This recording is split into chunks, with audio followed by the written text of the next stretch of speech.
Well, guys, the day has finally come. The new Halloween film has finally been released in the United States. Let's review it. No spoilers, though, I promise.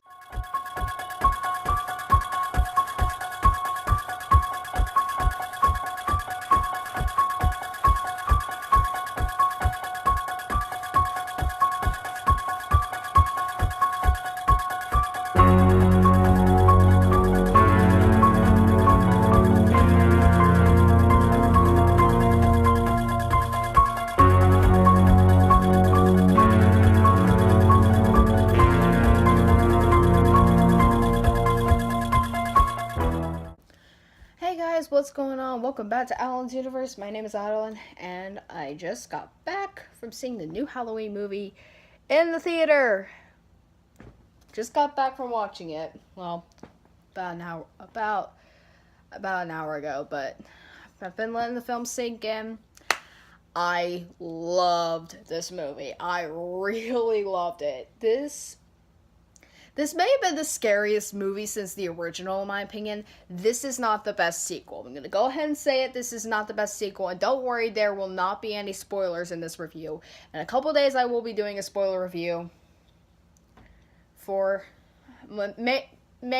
tomorrow, I'll do a spoiler review. But today, no spoilers. It's opening night. I figured. No. Let me fix that a little bit. Alright. So the plot of this movie. It's been 40 years since the classic original that I love so much. Laurie has been living just outside of Haddonfield and has been in hiding all this time. She has a daughter played by Judy Greer, and she has a granddaughter played by Andy Matichak, I think her name is. I don't know if I pronounced that wrong. Let me know in the comments. But she's been preparing for the past 4 decades for Michael to come back. And of course, we all know the drill. Michael breaks out of Smith's Grove Sanitarium while on his way to another sanitarium. He breaks out of a bus and kills a few people and goes back to Haddonfield to finish what he started. And basically just to kill again. And this movie does not hold back on the kills. What the heck? Heard noise. Sorry. But anyway. I love this movie. When I went to the 4:30 showing at a theater, a town away from where I live, and it wasn't that crowded. There were at least 25 people there. It wasn't that crowded, but yeah, like I was so nervous to see this. My heart was pumping. I'm just like, I was so excited, but at the same time I was really nervous on what I was gonna get. I'm just like, I really, really hope I get a good movie. I hope I get the movie I want. I did, which is a good thing. My sister-in-law, my sisters that I went with, they really didn't like it that much. I was the only one of the four. It was a girls' night out, but I was the only one of the 4 that really loved it. I loved it so much, but I have a few negatives. If I had to prefer a sequel, I would prefer H2O. H2O is always going to be my favorite sequel. Nothing will be H2O, and nothing will ever be the original. H2O can't even beat the original, but I love H2O.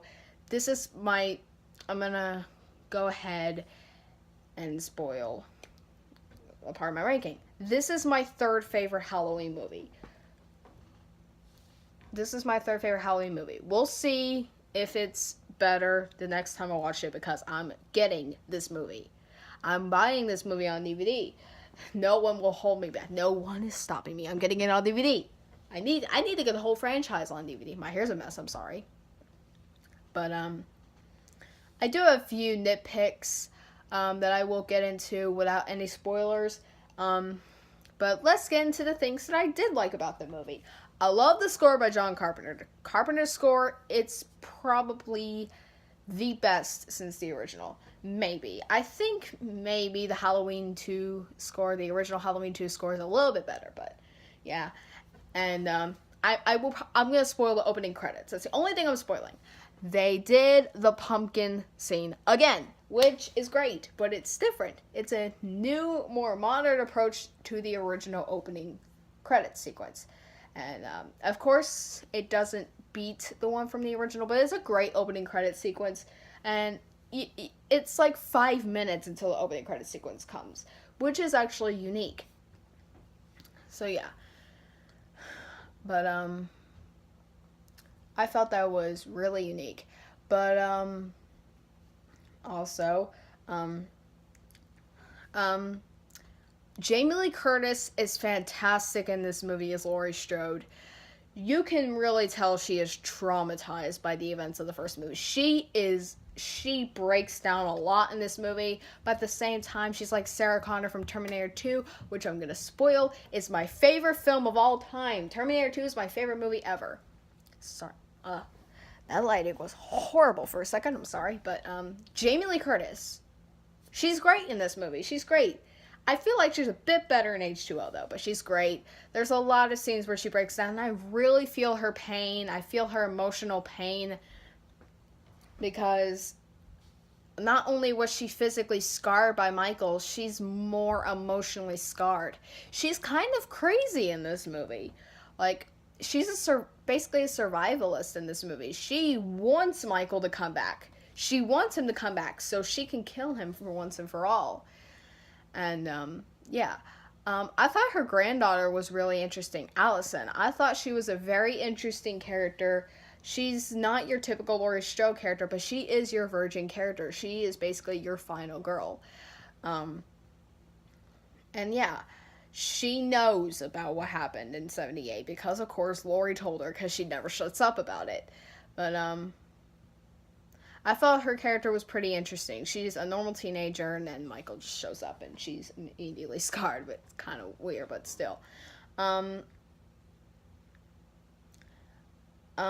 sheriff was pretty interesting as well. I liked the sheriff. He was pretty cool. I think he may be one of Laurie's ex-husbands in this movie. I'm not going to spoil anything, but it's implied that she has a couple ex-husbands in this movie. But I think the sheriff might have been one of them, but at the same time, I don't know. But I'm not going to spoil anything. There's a new doctor in this movie, and later on in the movie, Laurie refers to him as the new Loomis, which I thought was pretty funny. I'm just like, when I heard that, I kind of cracked up. I was just like, oh my god, that was cool. Also, the comedy was great. I liked the comedy. The comedy was great. I felt the unknown actors did a pretty good job in the roles they were given, especially the person who played Allison, Annie Manichak, I think. But she did a great job, and she's pretty freaking unknown. And she did a good job. And, Judy Greer's character is kind of a negative. It's a half negative, half positive. I thought she was likable, but at the same time, she was probably my least favorite character of the movie because she wasn't developed on enough. This is almost a 2-hour movie. They didn't develop her character enough, but I do think that Karen, Laurie's daughter, is pretty interesting and she is likable. And she's a pretty strong character too. Michael Myers. Michael Myers is scary in this. I actually think this movie is scary. James Jude Courtney is a great Michael Myers, and I'm actually going to meet him tomorrow night at this haunted house I'm going to. I'm going to get to meet him there because he's going to be there, of course. But yeah, I might vlog that. If I'm allowed to, I'll probably ask him a couple questions and I'll post it. But yeah, James Jude Courtney may be the scariest Myers since the original. In my opinion, George P. Wilbur is the scariest Michael Myers from Halloween's 4 and 6, but in my opinion, Nick Castle will always be the best. I think James Jude Courtney is probably my second favorite Myers, and there is a couple scenes where Nick Castle actually plays him. Maybe in the scenes when he's like walking. I think that's Nick Castle, and like some scenes where he does the iconic head tilt. I'm like, that's Nick Castle. It's obviously Nick Castle. But yeah, Yeah, like he's a scary Myers. I love the mask. It's probably my second favorite mask since the original. Um, yeah, like I love the mask. The mask definitely looks like the original, but just aged, and I like that touch. Um, there's a lot of nice nods and throwbacks to the other sequels, especially the original. But like that bathroom scene that's in the trailer, it's like that bathroom scene from H2O, and but yeah, also really captures that Halloween feel, and I have always wanted that in a Halloween movie. Halloween 4 did it. Halloween 6 did it, and I'm pretty sure Rob Zombie's Halloween 2 did as well, and I think Halloween 3 did too, but not really that many of the movies. Not even the original had that really great Halloween atmospheric feel. But this one probably had the most Halloween atmosphere out of the entire franchise. There's a ton of pumpkins. There's a ton of Halloween decorations. A ton of trick-or-treaters. There's even a nice nod to Halloween 3 with the silver shamrock masks. I like that. That's really cool. Happy Halloween. I keep singing that song. Like one day about a week ago, I sung that song at least 50 times that day. I could not get it out of my head. Do I have more days? Shut up, Adeline. Sorry, but yeah. I'm gonna go back to the comedy. The comedy is written really well. Danny McBride wrote this movie, and it kind of shows. I haven't seen any of Danny McBride's movies, but apparently he's a comedian or something. But the comedy is actually really well done. Some people will say the comedy is cringeworthy, but in my opinion, I really like the comedy. In the theater, a lot of people were cracking up at the jokes. Now let's move on to my negatives. I have a few nitpicks. That's it. Some of the characters I wished had more development. I have the same problem with H2O because that movie is the shortest of the series, and it shows because the characters don't get enough development. So, yeah, like, that's the only problem. But, no, well, not really. There's a few more problems.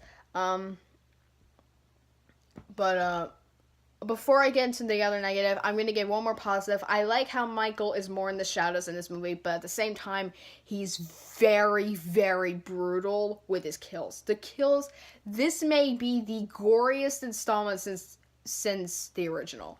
This may be the goriest of the whole franchise. Why did I say since the original? Because the original only had a drop or two of blood. I can be an idiot sometimes, I'm sorry. But this may be the goriest out of the whole franchise besides the Rob Zombie movies. And probably besides the 6th one. But yeah. Now, my major negative. The very end of the movie, which I'm not spoiling. The very end of the movie left me with utter disappointment. The second the credits, and I literally turned to my sister-in-law and I whispered, that's it? That's the ending? That's the very end? Really? I'm basically going to give a summary of the ending. I'm not going to give you a whole synopsis of the ending, so it's not a spoiler. So, yeah. Basically, they think they've killed Michael, and apparently they didn't. He's just gone at the end. Like the original. So, the second it was over, I'm like, sequel! There's gonna be another one. So... I'm like, there's gonna be another one. There's gonna be another one. I can tell. But I'm not spoiling anything. I'm spoiling it all tomorrow. So that video may be 20 minutes long. Who knows? But yeah, like the ending did leave me with some disappointment. I'm just like, really? Like H2O gave me what I wanted with the ending. They killed Michael in the end. But Resurrection ruined it. But I pretend Resurrection doesn't exist like a lot of people out there. I think it doesn't exist. Yay! Unless I'm in the mood to watch it, which that never happens. Very rarely will I ever watch Resurrection again. But I have to next week to review it. Crap. But yeah. This was my non-spoiler review of the new Halloween movie. I give this movie a 9.5 out of 10. It's a great sequel. This is my third favorite of the Halloween franchise. But if there was a sequel out there, I would prefer H2O. My personal opinion, if you don't like H2O, don't hate me, but whatever. This was my non-spoiler review of the 2018 film Halloween.